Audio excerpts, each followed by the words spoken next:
Welcome to the Country Hipster Podcast. My name is Paul. I am the Country Hipster. That music you just heard was none other than the Unholy Four from Charlottesville, Virginia, and their hit song "Dirty Knife." We made it a hit song. It was not before it became our theme song, so it was a hit song. But you can check it out on Spotify and Apple Music, and you can follow the Unholy Four on Instagram and Bandcamp, and you can listen to them on Bandcamp as well. So go check out the Unholy Four from Charlottesville, Virginia. Real quick, so some business, real quick, short business, but not a whole lot of business going on right now. Tomorrow night, Friday, December 1st, I am playing at the Bristol AOH, start 7:30ish. And I have someone joining me. I am actually playing the evening with Megan from the Natterjacks. The Natterjacks are another Philadelphia area Irish rock band, and Megan is a very gifted fiddle player and singer, and we'll be doing a duo show on Friday night at the Bristol AOH in Bristol, Pennsylvania. So it's as you can see, we got a little bit of weirdness going on here. To my immediate left in the Max Headroom box is my co-host and brother Adam, the country field reporter, because that's what it feels like. Yeah. So I feel like I should be standing in front of like a highway or like a hurricane shoreline or something like that. I don't disagree. I think that would actually be quite excellent. I feel like I should have like a microphone like right here, just like. Every time you talk to me, I'm going to like pause for 3 seconds and then go, "That's right, Paul." I think that actually works. Plus, like, especially with like that beard, if you put like some weird like rain jacket on, you know what I mean, and just had like a fan blowing off to the side, we could be like, "Oh my God, it's so windy out there and so rainy. It's crazy." So it is. I mean, it's rainy. If I step outside, it is raining. It's raining crazy as fuck here too in Ottsville too. We could make this work. Yes. So the reason we are doing this is just because just logistics. I mean, literally, we are in the middle of nowhere and scheduling and timing and stuff like that. So what it boils down to is I put things in the calendar on my phone, and then I forget about them completely. It's all good. You can set up reminders, right? No, that's the thing. I have a reminder, but the reminder was like when I was reminded of it, my reminder wasn't set to go off for like another few hours. It happens. It happens to the best of us. But no, so like I said, we've had some scheduling stuff. Last week was the Christmas episode. So we were supposed to film the episode we're doing right now. We were actually supposed to film it last Sunday, but we had scheduling issues with that. So I'm going to explain it again later. But next week's episode is going to actually be. So our brother Mike, who's the box of Mike is named after, was coming up to be on this episode, the White Stripes. Stijl. How do you say it? How do you say that actually? What's the actual? I say Stijl. Stijl. Okay. All right. So there you go. So Stijl. Yeah. All right. Dej piece of shit, as what really they should have called it. But at any rate, he was supposed to be up here because he wanted to be on the thing, and with his schedule, he's like, "Oh, come on Sunday." So then Adam, had some stuff going on, so we had to, push this episode back. Mike's still like, "Oh, I still want to come and get fucked up, and maybe we can do something else." I was like, "Yeah, sure." So he came up, and we started a fire, and then we decided to do what is going to be now next week's episode, Styx Paradise Theater. So it's a random record, but like we already know what it was, and that's, I said to him last Sunday morning, I was just like, "You know what, dude, just pick an album, pick any fucking album." I think we had talked about doing that before with like random records, like you having people over and just be like, "We have this 45,000 square foot facility. Take a golf cart, drive up and down the aisles, and pick an album. Just pick an album, and we'll talk about it." Yep. I think we should do that. So since I just saw you take a swig, what are you drinking there? Our brother Zach, for Thanksgiving, he texted me and goes, he's like, "I think I want to get like a fancier beer for Thanksgiving." I'm like, "All right." Fancy. I'm like, "You drink Miller Lite, so anything is fancier than that." Exactly. So what he did is actually he found a 12 pack variety pack, but every single beer was different, which I'd never seen anyone do before. Same brewer or brewery, or just all different brewers? Same brewery. Oh, okay, just 12 different Shiner. beers. Oh, So okay, currently okay. I'm drinking a Shiner Frost. It's the Spatzel Brewery. So I'm drinking Shiner Frost right now. It's a Dortmunder style. I don't know what the fuck that means, but it's good. Beer made in the USA. All right, I think they're Texas. Yeah, down. I was about to say down in Texas. I had gotten a Saranac winter sampler pack, so I am currently drinking the Saranac Winter Lager, which is very nice. It's a 6%. It's a lager with a wildflower, honey, and cinnamon. I don't taste any of that. You know, you can definitely taste some spices in there, and it's definitely like a darker lager. But it's really nice. It's really nice as well. But yes. So back to it. I got all like fucked up because I saw you do something. I'm like, oh look, elephant.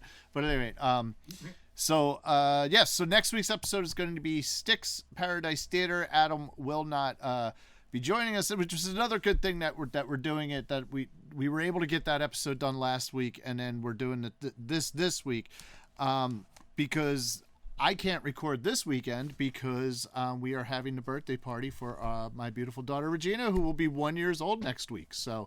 Yes. So that's very exciting. So we'll get a little bit ahead. Timeline's a little like back and forth for these past couple of weeks between the Christmas episode and this and that and the other thing. But yeah. So just even though we're on Skype, I am still checking this beer into the Ottsville Record Garage. That is beautiful. That is the way to do it. Because technically, I mean, you're here, but you're not here. You're here in more than just spirit, Adam. So yeah. Mm-hmm. By the way, this is really good. Shiner doesn't fuck around. Shiner makes good beer. I've had a few of their beers now that I've been pretty happy with. Yeah, so I was really upset because I used to work with a guy who he raved about Shiner Bock, how great Shiner Bock was, and how he would he could never find it up here, and how every time he saw it he'd buy 6 cases of it. And I was really upset because then I started seeing Shiner Bock fucking everywhere. Yeah, because he bought it all and brought it up here and then resold it. I tried it and it was good. So I was actually very upset because there were 12 different Spatzel beers in the pack, but the Shiner Bock was not one of them, sadly. But everything else that I had in that pack was very good. Good. Very nice. Very nice. Very nice. So why don't we move along to some factoids of the White Stripes' Day Shit album? Do one of those episodes. Day Stijl. It's the second studio album from the White Stripes, released June 20th, 2000 on Sympathy for the Record Industry is the name of the label. Okay. The album was actually produced by Jack White, and it was recorded on 8-track analog tape in his living room. Apparently, this album was the first album recorded after the divorce of Jack and Meg from the White Stripes. Right, and it's the second album because White Blood Cells was first, right? Am I correct in that? No. White. It was the White Stripes, then this, and then White Blood Cells was after this. Okay. I'm sorry. Yeah, okay. I knew it was. Yeah, okay. I knew it had white in the title. Yeah. The album takes its name from the Day Stijl art movement, which apparently I had another page open for stuff about that. Apparently, it just means style and was a modern art movement developed in the Netherlands in the early 20th century. Encompassing painting, architecture, and design, Day Stijl was founded by Piet Mondrian and Theo van Doesburg in 1917, based upon strict ideals of vertical and horizontal geometry. Which, if you ever listen to Jack White talk about, I mean, if you look at the album itself, the album cover, it's all vertical and horizontal rectangles. If you ever listen to Jack White talk about his vision for the band, he wanted a very simple aesthetic, and I've heard him describe it almost. Heard him describe the aesthetic and also how he wanted Meg's drums to sound as childlike. Oh well, yes. He kind of wanted them to appear as like he kind of wanted them to be like almost like cartoon characters, which is why like the band has a almost like the band almost has like a color system. It's usually just like white, red, black. Mm-hmm. And it even goes in so much as to the guitars that Jack White plays even fit that color scheme. I believe most famously one of his what is it? I think it's an Airline. It's a department store. It's like an old department store guitar from the 60s. Yes.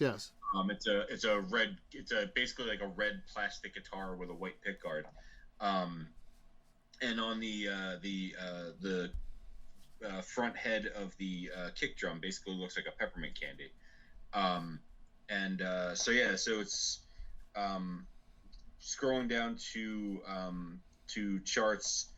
French albums peaked at 164. UK albums peaked at 137, and the US Billboard Independent albums peaked at 38. The band was, or the album, was referred to as a sleeper hit because people didn't really find this album. It was one of those things where I think White Blood Cells have Fell in Love with a Girl. I think so, yeah. Here I'm looking at it right now. Oh, yeah, White Blood Cells, the album after this, had Fell in Love with a Girl, and that's kind of when they started gaining popularity. So it was people kind of went back after the fact, discovering them to listen to their older shit. Which is not a bad song, I will say that. I don't mind that song. I don't mind that song. I don't think it's a bad song, Fell in Love with a Girl. I don't know. So. Do you remember the music video for that? Nope. The Legos? I do not. It was a cool music video.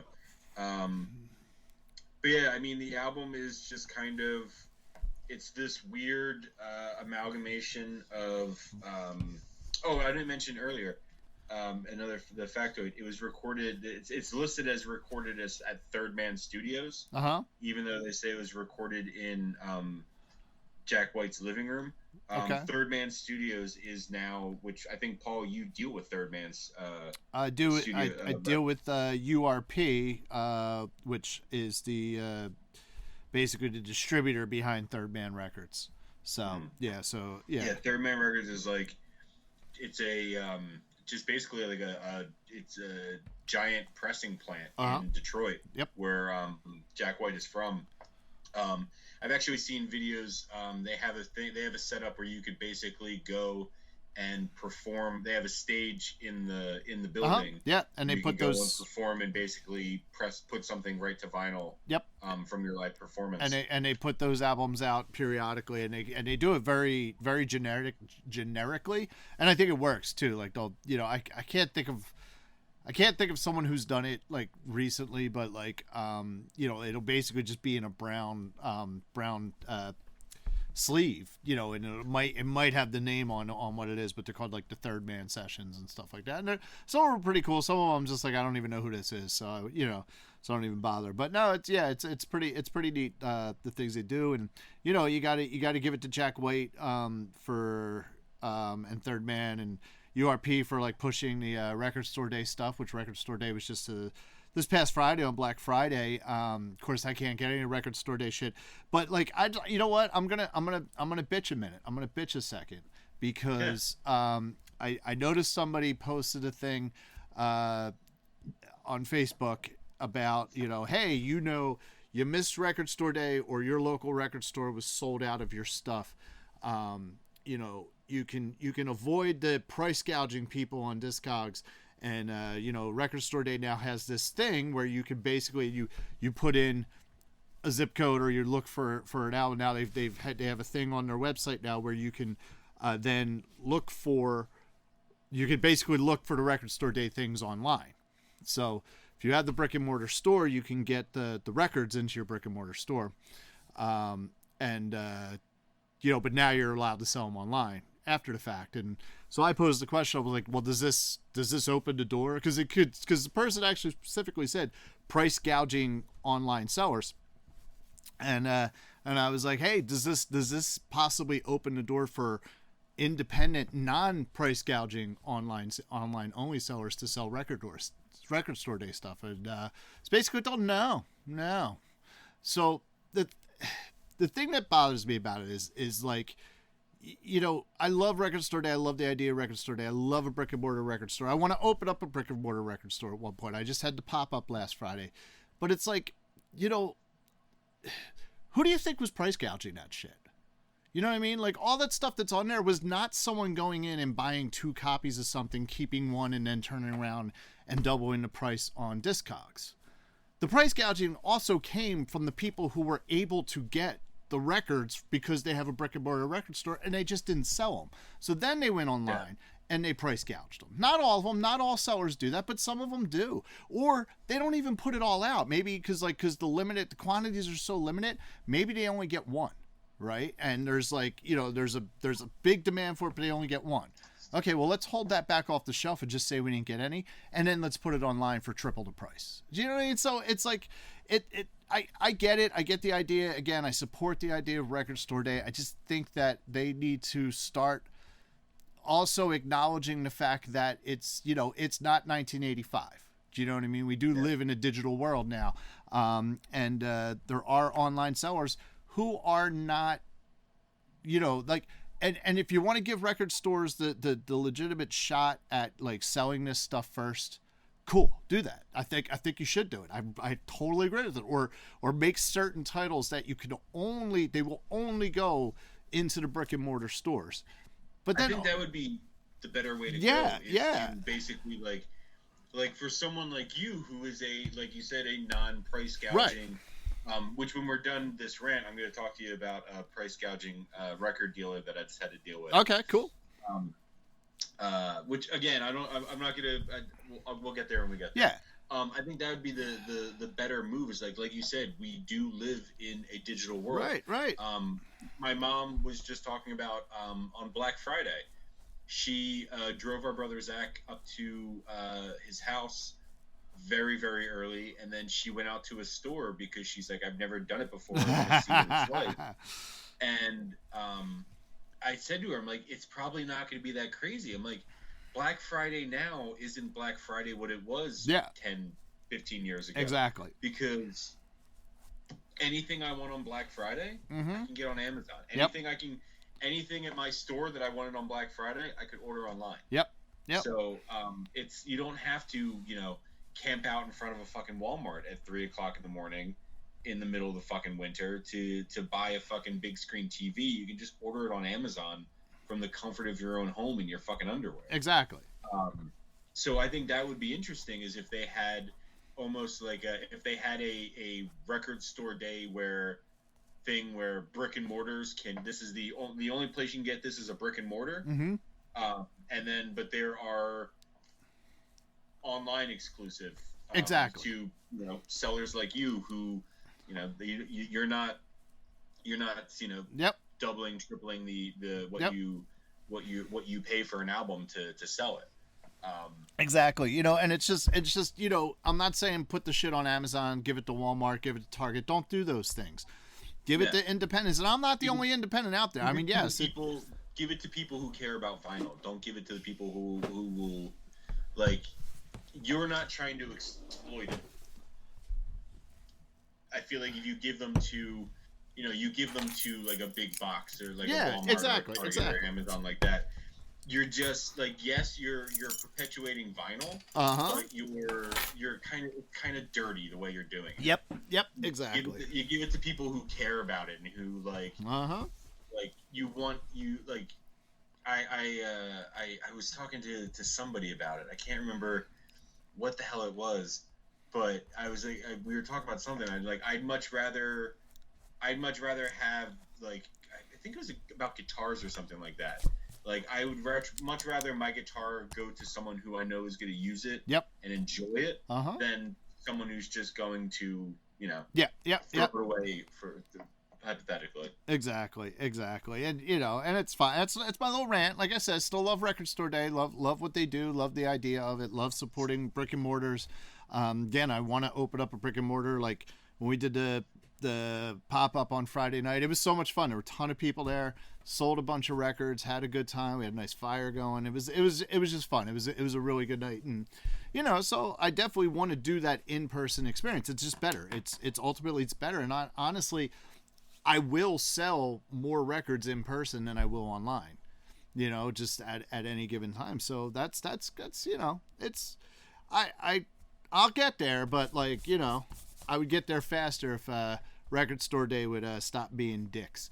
But anyway, so you picked this album. Why did you pick this album? Wait. I okay. Sorry. Go ahead. Sorry. On the topic of price gouging asshole vinyl people. I don't know if it's price gouging. I don't know if he's price gouging. Okay. I'm not as well informed as Paul. Oh. But it's 'tis the season, so I'm starting to buy. I was starting to buy a couple Christmas presents. Okay. And my daughter is all she ever tells you she wants is beads. She likes to make necklaces and bracelets. Right. Yep. And I'm tired of fucking buying her beads. And it's what is her thing? Let's give her a little plug on Instagram. She's on. It's HL. It's HL. Here, give me a second. Yep, I'm looking it up too. I know it's like a pun. It's like beautiful, or it's gonna bug the shit out of me. HL _ Beatifuls. BEADIFULS. There you go.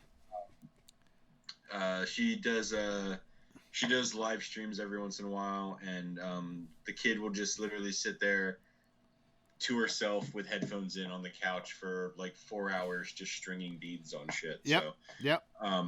And they look cool. I'm tired of buying her beads as gifts. Okay. That's all she ever wants. So I decided that I bought her. This won't be her first because I bought her a record before. So did I, and she was like, "What?" Huh? So did I, and she was like, "Ew, I don't like records." Yeah. I bought her a 45 of a country singer she used to like, okay. Devin Dawson, doing a Christmas song. I can't remember what it was. Okay. But if you've talked to my daughter in the past, year, the first thing she will ask you is if you know the band of Mice and Men. Right. So I looked online, I looked on Discogs, and searched the Mice and Men album that she listens to all the time, and there was like 4 or 5 copies of it listed. First I checked to see if Paul would be able to get it, and I think I talked to you about it before, but it's out of press. Yeah, it's out of press. It's on back order. I think I know which album you're talking about. So it might not have even been like listed on the site. So. Yeah, I looked it up on Discogs. There was about 4 or 5 copies of it listed. I ended up buying the cheapest one. Okay. Which was $50. Okay. Yeah. And also, as I was scrolling through it, I was looking at them going, "Oh, Paul would hate this," because they were all listed as like near mint. Yeah. Although the one I think that I bought is factory sealed. Okay, so and it's only listed as near mint. I think it's listed, or no. It's probably listed as no, but they were all either listed as near mint or mint. Okay. I think the one I bought is factory sealed and listed as mint. Yeah, if you got it factory sealed, listed as mint, it's not a regularly available album, and you paid $50 for it. It's probably a good deal. You probably made out. And the other thing, the seller, I cannot remember the seller's name. If you give me a second, I will go into my email. So if I can't fucking find it. I wouldn't worry about it. But the lead singer of this band that she likes, is was also in another band called Attack. So I found that album. Also, all the 2 that were listed as near mint or whatever the hell they were. And I think I bought the cheaper one, which was, I believe, $40. Okay. Yeah. So for the 2 albums with all the shipping and stuff, it came out to like $100. Yeah, that doesn't really seem that bad. I mean, it's probably a little higher than MSRP, but then you get into supply and demand. Like, there's records that, like, am I price gouging because I have a record that is not readily available, so I sell it for $100? You know what I mean? Like, yes and no. There is kind of a fine line. It's just, I think price gouging goes is like when you like literally just grab all of it and then you're like, well, nobody else has it because I have it all and now I'm going to charge whatever I want. You know, I think there's a difference between like, okay, cool, like I got this record and here's what's market value for it. Okay, cool, that's market value. So it's not like you're just holding on to it and then gouging it for the sake of making a huge profit. So honestly, from what it sounds like, you got a pretty good deal there. So yeah. But what the other thing is, like, I was like, oh shit, you know, so my daughter doesn't live with me. She lives with her mom. When I lived with my ex, you know, she was there all the time, and I had the record player in the basement, so she had something to listen to. I'm also going to get her one of those. Paul, a while back, gave me a little travel suitcase record player. Yep. My actual turntable that lives in the Ottsville record garage. I need to actually take it apart and work on it because the speed selector is fucked up. If I'm not mistaken, it's currently stuck on 45. It might be. I don't know. Huh? It might be. I haven't looked at it. Yeah. So I think I'm gonna get her one of those briefcase style nice. players as well, which is gonna be another fun task of teaching a blind child how to play a record. Yeah, that could be interesting. Yeah. Okay. Cool. Now, what I'm thinking about doing is, I'm thinking about basically. And I want to ask your opinion on it to see if you think this would be detrimental to the vinyl itself. The only thing I can think of to teach her how to do it, because with the briefcase style ones, they don't automatically set. Right. So what I was thinking about teaching her is basically to find the edge with her fingertip, and then basically just like put the needle, the arm like at next to that, and that she should be in. Like close enough range. The little minute of dead wax at the beginning. Yeah. No, I think it's fine as long as her hands are clean. You know what I mean? Yeah. You know, I don't want to get up there with like a dirty hand and get like fucking shit into the grooves or anything like that. But yeah, no, I think she's a smart kid. I think she'll figure it out too. So she'll get there. Yep. We'll turn her into her little vinyl. Yeah, absolutely. Maybe we'll get her really into vinyl, and then she'll like really regret that she didn't wasn't more into the Stevie Wonder album you got. Yeah, I know, right. So okay, so back to it. Okay, so why did you pick this album? Why did you put me through this torture? I picked this album because I've always enjoyed the White Stripes. I know Paul does not at all. I actually own, in my collection, I own 2 White Stripes albums, and I wasn't sure which one I wanted to put up. I'm trying to find the name of the other one just because I can never fucking remember it.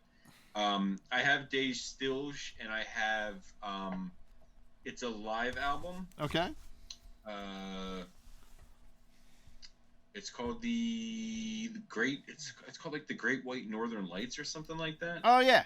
I think that is what it's called. The Great White Northern Lights is what the album is. The live album is called. Right.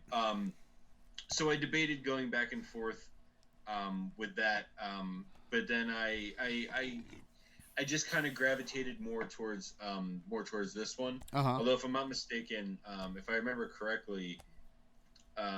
Under the Great White Northern Lights, it has actually a really good live cover of Jolene on it. But I went with Dave Still's just because I feel like Dave Still's is more representative of what got me into the White Stripes. They just have it's at the end of the day it's blues. It's simplistic blues. Okay, yeah. With a twist to it. I think I heard someone talking about the white, it was like a reel on Instagram or something. Where they're talking about like just random bands and kind of like poking fun at them.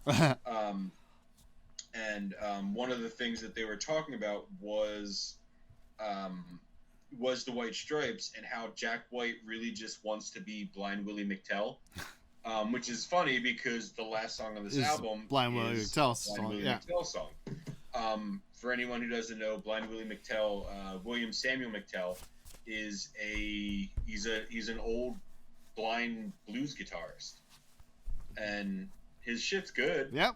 I understand why someone would want to emulate that. But that that's what got me into it. It's just kind of, it's simple. It's blues. It's catchy. It's something. It's the first thing I ever learned. First recognizable thing I ever learned how to play on guitar was the riff from Seven Nation Army. Okay. So it's the White Stripes have always had a special place in my heart. I remember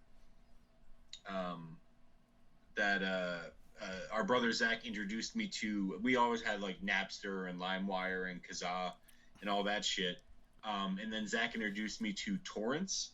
Okay. And the first thing I downloaded was in about 20 minutes. I downloaded the entire discography of the White Stripes. Right.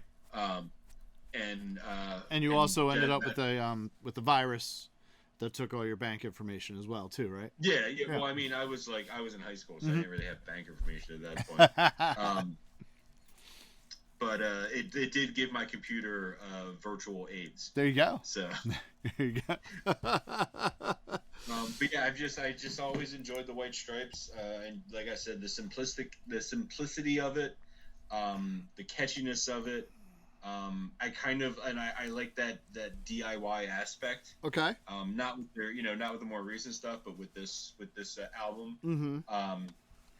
But yeah, it's. And I always joke, a buddy of mine always would talk trash on Jack White about his guitar playing and how, how shitty it was. He's not a shitty guitar player at all. That's the thing. He's not a shitty guitar player. But like I said a little bit ago, I think he kind of adapts his ability to the motif that he was going for with the band, with, like I said, like the cartoon character, like childlike almost. Right. So yeah, I ended up going with this album over Under the Great White Northern Lights, just because I think I talked about before. I would have taken the Bob Dylan Greatest Hits Volume 1 actually over Blonde on Blonde, but I was trying to steer away from greatest hits stuff. Yeah, your whole season 2 is going to be all greatest hits, isn't it? Huh? All of season 2 for you is going to be like all greatest hits albums, isn't it? I don't think I have that many greatest hits albums. I have Volume 1 and 2 of Bob Dylan. I think I might have a Rolling Stone. I got a lot of classical greatest hits. Yeah, no, it's cool. It's cool. Real quick though, but like making fun of like Black Jack White, who was not in High Fidelity. That was Jack Black. So there is There was a time when I will not call myself a White Stripes fan. They have a couple good songs I like. Seven Nation Army is not one of them.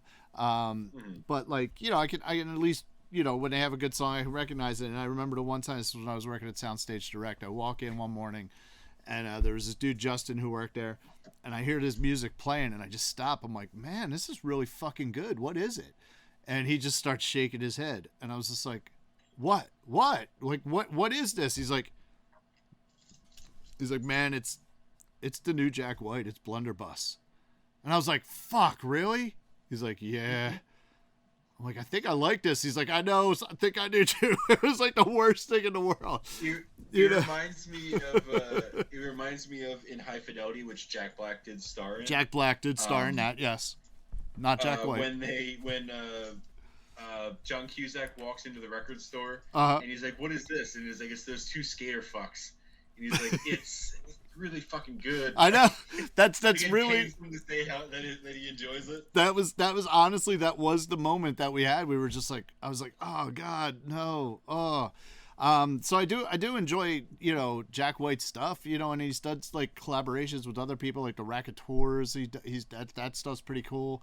There's been a couple other things that I can't think of. The Raconteurs, he had the Dead Weather. Dead Weather, that's another one. Yeah, I mean, like, so. And I think now he's just putting out shit as just Jack White. Yeah. So it's like, I think I've liked his stuff. The Blunderbuss was just listed as Jack White. Yep. And that's the thing. I think I've liked his stuff that's not the White Stripes, So Overall, you know, I would definitely enjoy it more. But yeah, so I don't think he's a bad guitar player, and that's the other thing too. Like I'm not gonna shit on Meg White's drumming. Like a lot of people will shit on her. Oh, she's a horrible drummer. You know what? With this fucking album, there was nothing else she could do anyway. Like the drumming that she actually does for this album is actually pretty fucking perfect. But but I'll get into why it's also pretty fucking perfect for this album and what they put out in a minute. But yeah. So I think it goes without saying that I like this album. Like I said, I enjoyed the White Stripes a bit. And I think we've already kind of got a taste of what Paul thinks of it. Paul, do you want to go more in depth of how you feel? Well, the first thing I've written down here is this album sucks. To put it frankly. Nah, so, and it does. I don't like the album. To me, what this sounds like, and this is why I will say that I think for what she did, I think Meg White's drumming is actually perfect for this album. What this album sounds like to me as a full fucking album, it has like a couple different themes to it, is like, number one, this sounds like the demos you would make to then take to the band or take to the studio and say, okay, let's start from here and then make a fucking full album from and make full songs from it.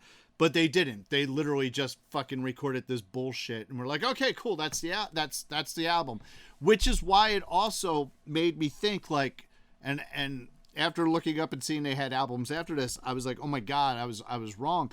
This album sounds like what an artist puts out because they have one more like record they have to put out to fulfill their contract with the label, and then they could go search another label and get a good deal. That's what I thought this was too, until I was like, no, this isn't that. They put out more records. It's like, oh my God. It's like, you know, because there's bands that'll do that. Be like, fuck, well, I want out of this contract. I want away from this label. Let me just put out whatever the fuck I can, just fucking 10 songs I can get together, and then I'm out. I fulfill my contract. All good. That's what I thought this was, but it wasn't. I do like the fact that it is mainly blues themed. I don't think their other albums are like necessarily themed like that. I don't think they're really bluesy, right? They're more just like kind of like in your face indie rock type of stuff, right? Yeah, they I mean there's some definitely there's definitely some like bluesy elements to their other albums, but not in the way that this album is. Right.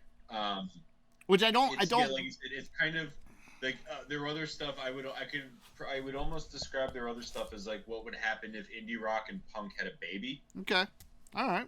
And that's fair. Only wore 3 colors. Right. Okay. Yeah. No. And that's fine. And you know, I do love the blues. And like I said, I don't hate the idea of the White Stripes. I just don't think this album is good. Like it's recorded poorly. It's mixed poorly. The songs are not very well written, in my opinion. The better songs on the album are the songs that other people wrote. You know, the 2 covers they do. They definitely rip off the Beatles in the one song. It's basically just like something you would hear on fucking Revolver or you know, Abbey Road or something. And then you know, they also kind of look at like old like fucking Led Zeppelin, and they kind of try to steal that a little bit, but like, you know, which according to you, Led Zeppelin stole. That's not according to me. That is litigation that has been found. That's yeah, been proven in court. Yes, that's not a you know, well, Paul thinks no, it's been proven in court that Led Zeppelin stole old blues songs. But that's the thing. So here's what I will say though, is that this album, like I just mentioned 2 bands that like, oh yeah, it sounds like a Beatles song, and you know, and the other one sounds like Led Zeppelin.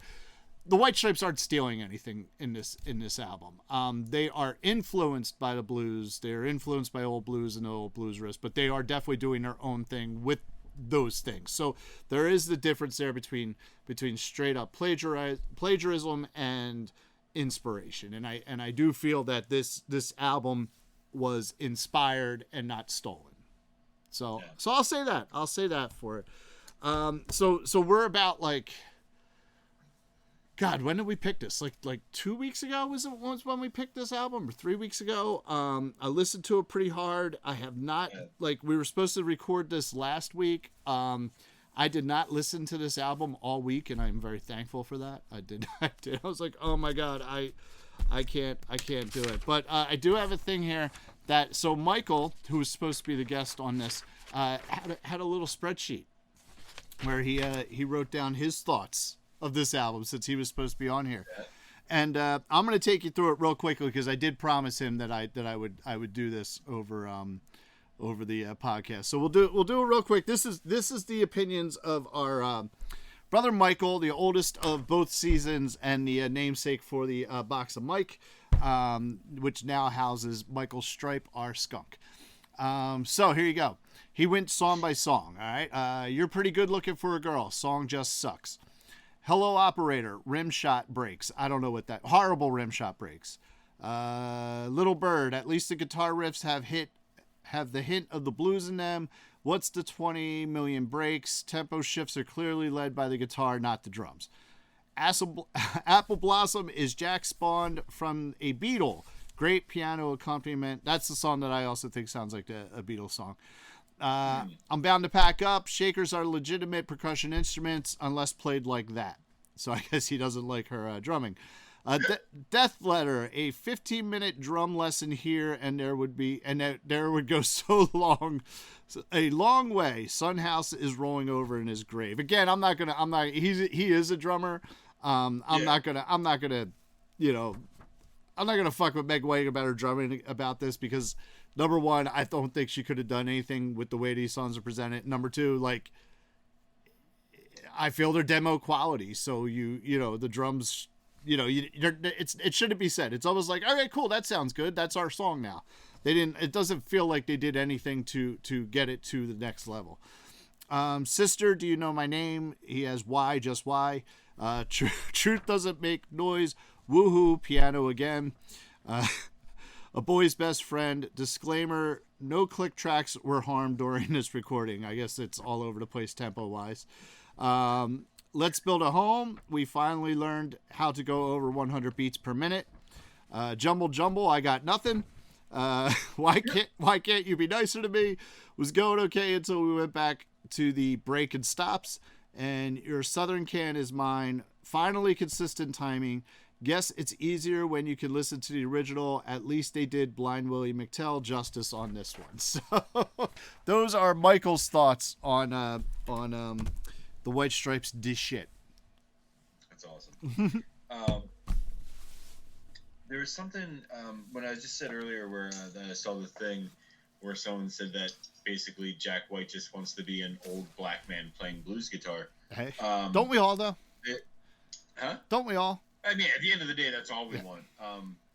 But there's I think I've talked about it before. I know I've talked about it with Paul before. I may have mentioned it on the podcast as well.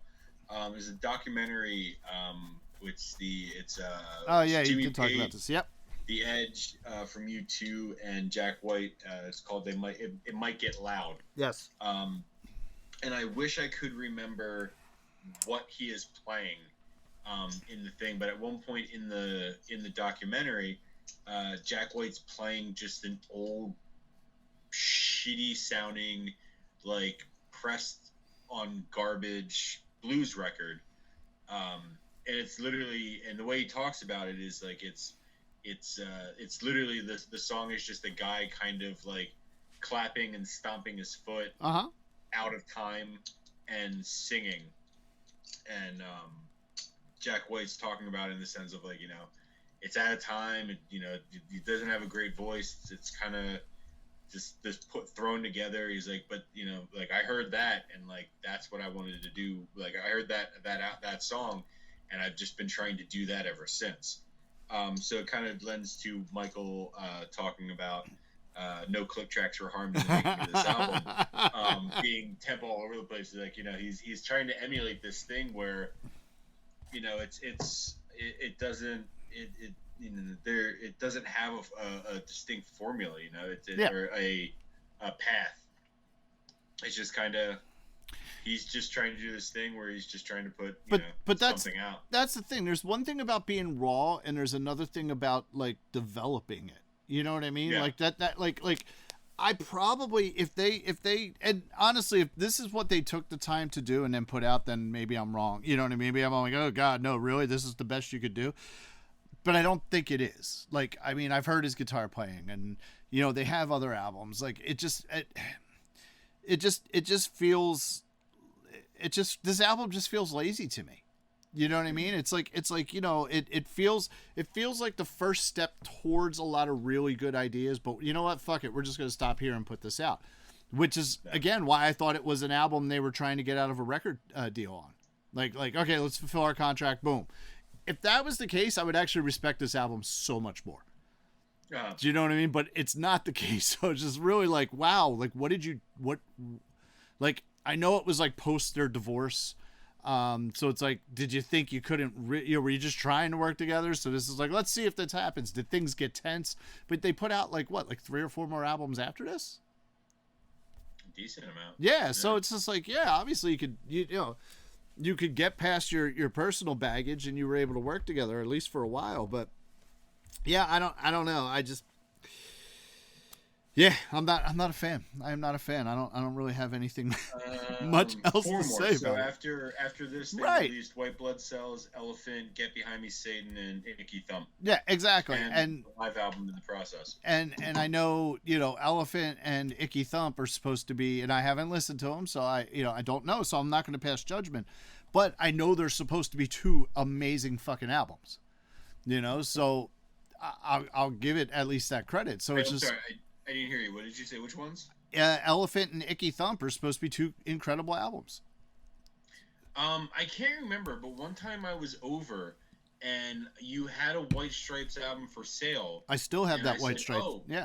Huh? It's Elephant. Yeah. And it's like Elephant. No, I don't think it's Elephant. No, it's. Give me a second. I'll tell you exactly which one it is. Okay. All right. I have to see the picture. I mean, I have Elephant on like a special like anniversary colored vinyl. It's over in the other bins right now. I can't really easily pull it out because I have the stuff for I haven't put the stuff for the pop-ups back onto the shelf yet. You had a copy of Icky Thump for sale. Oh, did I? Okay. All right. And you had a couple of them. Okay. I remember I was over doing something. I can't remember. I think I was doing work on the house or something. Uh-huh. And I was like, "Oh shit." I was like, "Check that out." And you're like, "Oh, take it." All right. Yeah, I might have forgot it. Did you? Well, then maybe I put it back. I don't know. Hold on. Well, I don't see it there now, so it must be over in the bins, or I sold them all. So, but I do know I have an Elephant. Of Icky Thump that you gave to me for when the random time I was there and I forgot to grab it. I was like, oh fuck. It's all good. It's all good. So, yep. Actually, Icky Thump probably has my favorite White Stripes song on it. Okay. There's a song called "You Don't Know What Love Is, You Just Do As You're Told." All right, yeah, that sounds about right. Sounds about my past love life. So that's all changed thanks to my wonderful wife Katie. So, so I honestly I don't really have much else to say about this album. Not just really overall not a fan. I figured you would. Yeah. I figured you wouldn't have much. Yeah. I figured it would be very much like Say Anything. Although you had a lot to say about how much you hated Say Anything. Yes.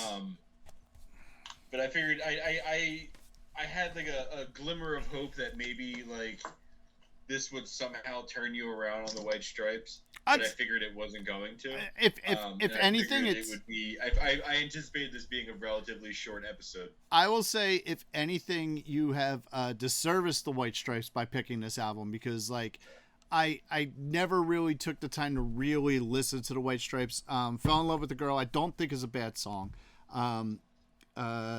Seven Nation Army, I don't particularly like. But I never really delved. I never really delved into the White Stripes. I just never did. But again, I have liked, I liked Blunderbuss. I liked, some of Jack White's other stuff. So it's been one of those bands where I'm like, maybe I should give them a little bit more attention. But if the rest of their stuff is anything like this album, You actually maybe saved me some time. I don't know. So, or you might have actually turned me off more to the white stripes than previous. Yeah. So yeah. By the way, I already drank another Saranac, and this one's the season's best, or nut brown lager. This nut brown lager is probably the best one in their kind of holiday mixed pack there. The nut brown lager is really, really nice. I'm currently drinking the Shiner birthday beer. The chocolate stout. Okay. Nice. It's not bad. Good stuff. Good stuff. I enjoy stouts. I enjoy the chocolate ones.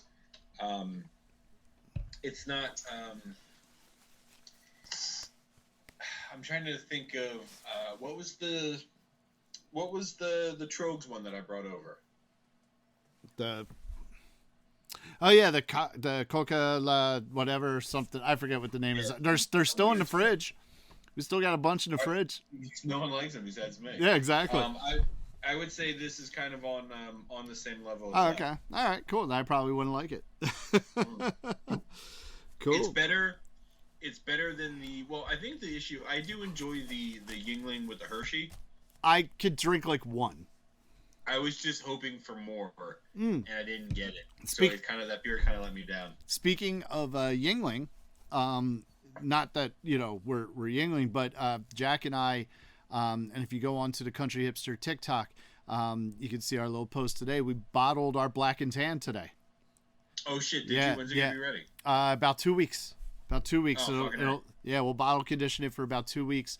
So technically the stout, the what we didn't put into the Black and Tan. So we made 5 gallons of stout, 5 gallons of cream ale. We took 2.5 gallons of each to make the Black and Tan. So we had 2.5 gallons left over of stout and 2.5 gallons left over of cream ale. So we did bottle those individually. They're technically ready right now, because they've been in the bottle for 2 weeks already. But I'm going to wait to do anything because I want to do a whole tasting of all of them on the podcast in about 2 weeks. So Wait, so you didn't use all of the stout and the cream ale? Right. So when we make them in 5-gallon batches. Right? Okay. So instead of basically making a 10-gallon batch of Black and Tan, because what if it tastes like shit? True. Okay, so we made another. So I have 3 fermenters. Again, you can make a 5-gallon of anything and it could taste like shit. That's true. So That's true. Right. You're always taking that risk. Right, but it's different to have 10 gallons of shit and 5 gallons of shit. Yeah. Which is what we might have. So we took 2.5 gallons because we also only have 3 fermenters.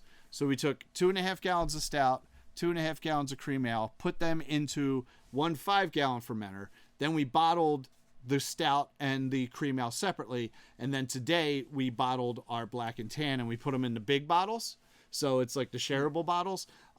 It should be so it's funny. I can't really figure out a real ABV on it because I don't know how to, but I was able to figure out, and the reason is because we mixed them.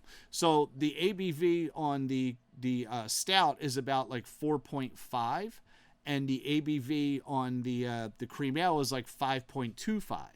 So mixing them together, we're going to say we probably have around a 4.75 to 5% beer with the Black and Tan. I'm just taking the law of averages there and saying that's probably around where it is. So we'll find out what it's like in about 2 weeks when it's been bottle conditioned long enough to carbonate in there. So. You should stop caring about ABV, and you should just start listing it as how many of them it takes to get you fucked up. Exactly. Legally, I don't think you could do that. We're a home brewing, so it doesn't really matter if we're legal or not. So maybe we should do that. So you're not selling it. You're just drinking it and giving it away to your friends. Yep. So it's just this one is a Paul 4. Yes. And a Jack 3. So, but no, the plan is on the podcast here at the beginning of one of the episodes is we'll taste the cream ale, we'll taste the stout, we will taste a Yuengling Black and Tan, and then we will taste the Come Out Ye Black and Tans, which is what Jack wanted to name our Black and Tan. Wolf Tone song. So yeah, so there you go. So do you have anything else to say about this album? Just that don't take Paul's word as gospel. I don't think anybody does. And test those waters for yourself. Maybe don't listen to this. Maybe, like Paul said, start with Elephant, start with Icky Thumb. Even start with Under the Great White Northern Lights. Yeah. Under the Great White Northern Lights is essentially just like, if I'm mistaken, it's basically like them touring Get Behind Me Satan with their greatest hits plus Get Behind Me Satan shit. So, okay. Oh no, actually after that, because Icky Thump is on Under the Great White Northern Lights. But yeah, go check it out. Yeah.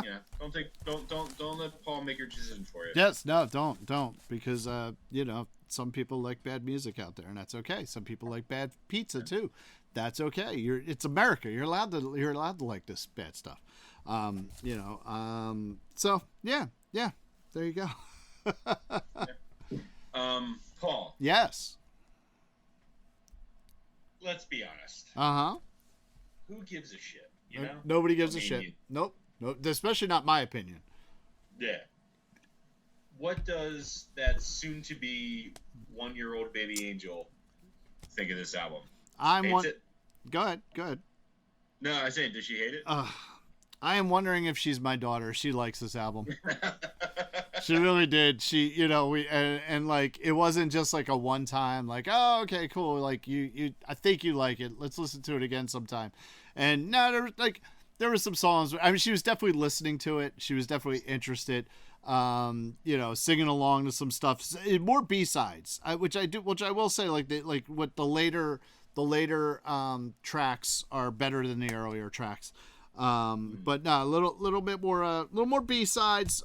She was into, but she definitely, it goes down as a like, so that gives you 10 likes and 3 dislikes to my 9 likes and 3 dislikes, and 6 indifference. But no, she did like it, and I was like, oh damn, come on, of all the albums, I thought we were going to be there. I will say that, okay, so this is the album I have liked the least since Say Anything, but I don't dislike it as much as Say Anything.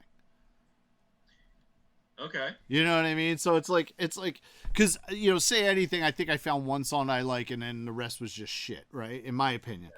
This one, I was able to find 3 that I liked. Maybe a 4th if I really tried. But I was able to find a top 3. But I'm interested to hear what your top 3 are.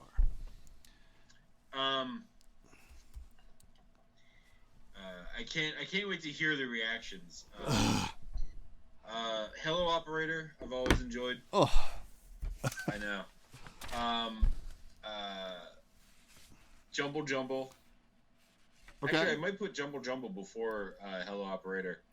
And I'm a really big fan, and it has partially to do with Katai, because it's also her favorite White Stripes song is "You're Pretty Good Looking for a Girl." Yeah, see, I just that was the first song, and I was just like, oh god, like as I'm listening, I'm like, this is what we have to do. This is what I'm gonna fucking listen to. I will say that the album got better from there, but although pretty good looking, it's not even my least favorite. It didn't make it onto my least favorite, but it almost got a dishonorable mention. So my 3 are I like Death Letter. I say Death Letter is like an honorable mention for me. Yeah, that's a good one. Again, not written by them. Let's Build a Home. Mm-hmm. I actually dig that song. And Little Bird. Oh, okay. So yeah, which is one of those. Little Bird grew on me. I didn't get it. Little Bird grew on me. I wasn't really that into it at first, but it's like one of those, like, as I went back and listened to it, I was actually singing the words a little bit. Same thing happened with I'll give it an honorable mention to Apple Blossom, even though it does sound like a Beatles song, but not bad Beatles. If Apple Blossom was written by the Beatles, it would be one of the songs where I said the Beatles wrote a good song. You know what I mean? So because they did write some good songs, I just overall Apple Blossom's another one that I've always.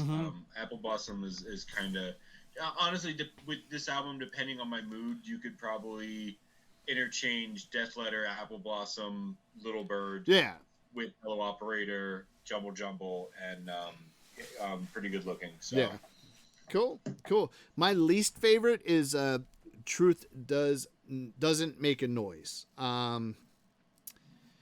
Yeah, I didn't like it. I didn't like the solos. I didn't like the way it was recorded. I didn't like the way it was mixed. It's just, yeah. I don't know why.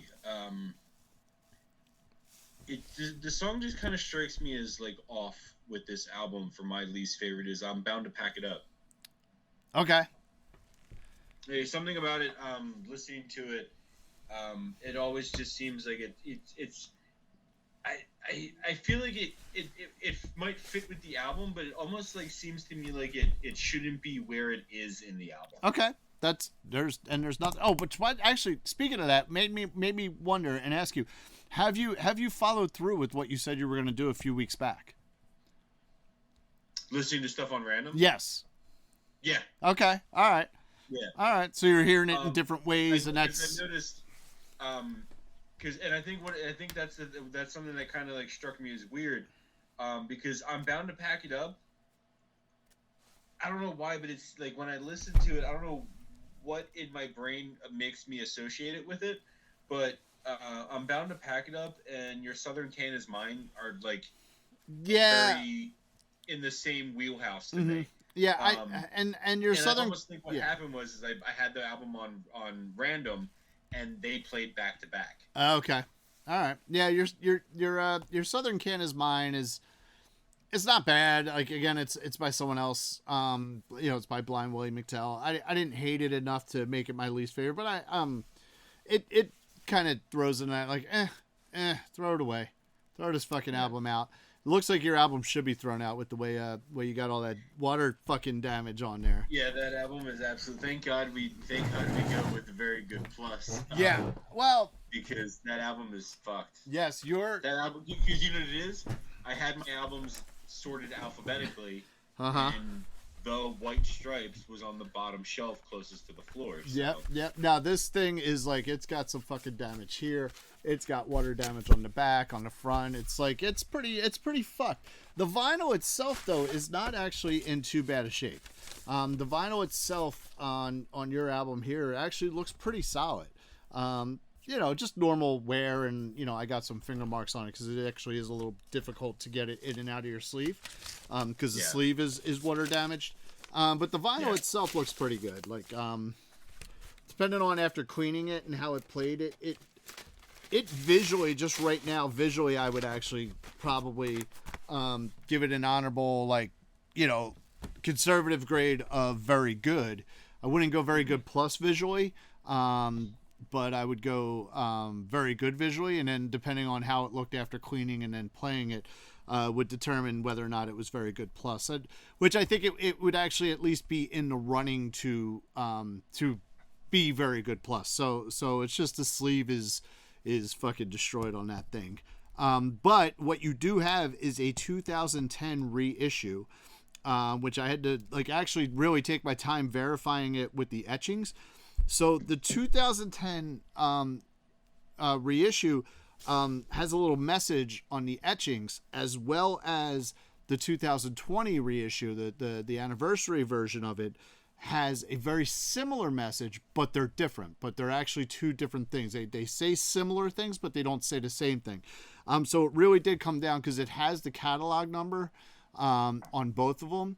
But so it really came down to the actual wording that's written, which is like some weird saying of, I don't know, something about a nun or some shit like that on the one side, and and look out, someone's standing behind you on the other. Some shit like that. I forget what it is, but like they're similar, but they are different, and they're different enough to one's the 2010, one's the 2020.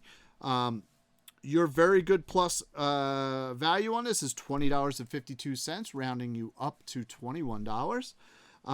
So that puts your running total. You are back into triple digits ahead of me. You are at $688 based on 16 records. So you are plus $101 to me. I am at... I'm just three digits ahead of you. Yes, well, that's what I said. Isn't that what I said? Three digits? Yeah. You said I'm back in 3 digits, but like I'm just triple. there. Yeah, well, it doesn't matter. You're still in triple digits. It doesn't matter. My running total is based on 15 records is at $587. So you're spreading the lead, but your average dollar has gone down a little bit because this is only $21. Your previous average dollar is like 45. So that gives me a couple bucks to work with. You know, we'll see what happens. You know, I still got some records to go. Still got 10. You know, you got 9 left. You know, because we're getting there. We're getting there at that point of the season. So we started this what? April? March. Well, we started releasing them in April, but we started recording in March. Because remember, we were a little bit ahead. After the we've recorded a few episodes before we actually started releasing them. So so you know, we're getting there, and we're like so. I'm gonna grab the box of mics so we can pick the episode, but the episode we're gonna pick here is actually gonna be. It's not going to be next week's episode. It's going to be 2 weeks from now. You got to remember we had some scheduling issues and some back and forth and recording this here and there and everywhere. So next week's episode is going to be technically a random record episode. It's going to be just myself and our brother Mike. And we will be discussing Styx, Paradise Theater. That will be just me and Mike discussing that. Mike, we may have been drinking before we decide to film. So, you know, we'll see how it goes. Mm-hmm. So it'll be good. So let me grab the box of mic real quick. Do I get to pick it? Yeah. You know, if we had thought about it, we could. How awesome would that be if I just lifted up the envelope? I know. I know that would actually be pretty. I was thinking if we maybe did some fucking crazy ahead of time bullshit, but we didn't do that because we don't think that far. We don't think that far ahead. So I am gonna pick this one. All right, and I'm going to grab this one here. It's number 9. 999. All right, so what do we got here? It's blue, so I think you might have another hat trick. There you go. You do. Fuck me. I don't know. Oh, God. Really not looking forward to this. This is one of those ones where I saw it was on your 25, and I'm like, I don't want to fucking read it. I don't want. Oh no, I can read it. I can read it just fine. It is Boxcar Racer, self-titled album. Oh shit! I've been waiting for this to come up because you're gonna fucking hate it. Oh god. Or no, you know, maybe it'll surprise you. Tell me who Boxcar Racer is again. So Boxcar Racer is a side project featuring Tom DeLonge and Travis Barker of Blink-182.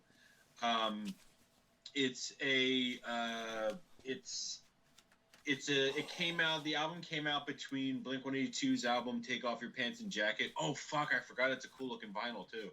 Yeah, it is.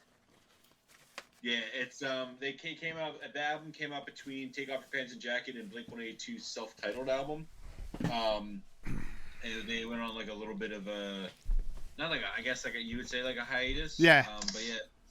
There's I can't remember the other two guys in the band, but we'll be able to talk about it. I'll have it, all ready for the episode. I'm sorry. Who did you say this was again? It was Travis and who? It was the Travis Barker and Tom DeLonge, guitars and drums from Blink-182. Isn't someone maybe I'm mixing up my super bands. But isn't someone from Rancid involved with this, or is that a different band? Like a different side project. Not that I'm.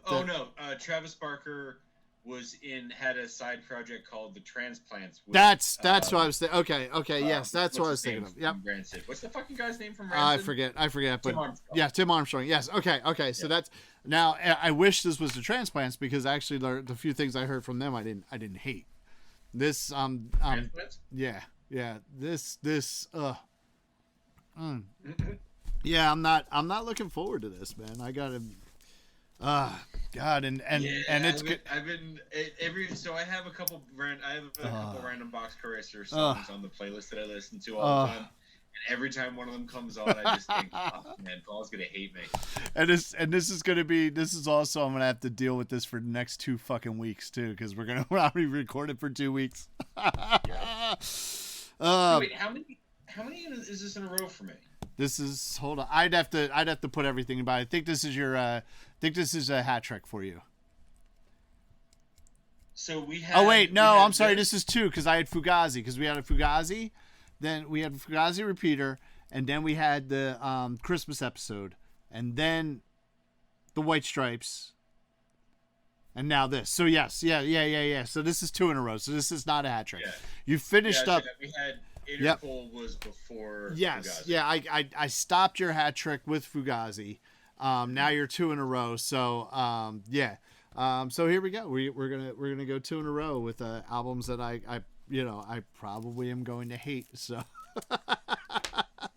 yeah, 2 back to back, just 2 back to back. Like what the fuck, man? That's all right. I'm sure I have a couple on mine that once we get to them, you're gonna be like, why did you make me listen to that? So. You mean In Excess and U2 and. They're good albums. I don't know what you're talking about. So yeah, sure. They're classics.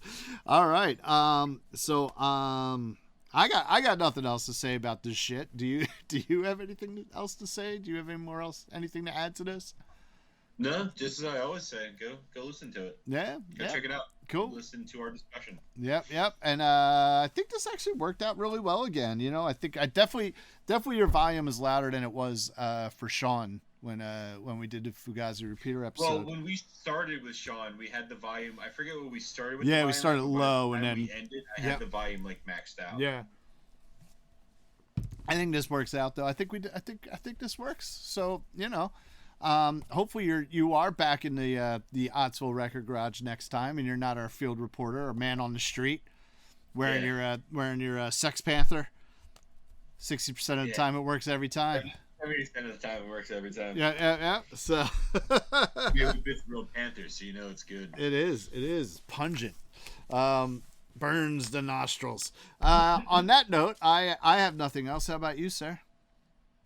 Not at all. All right. Well, then it is time to.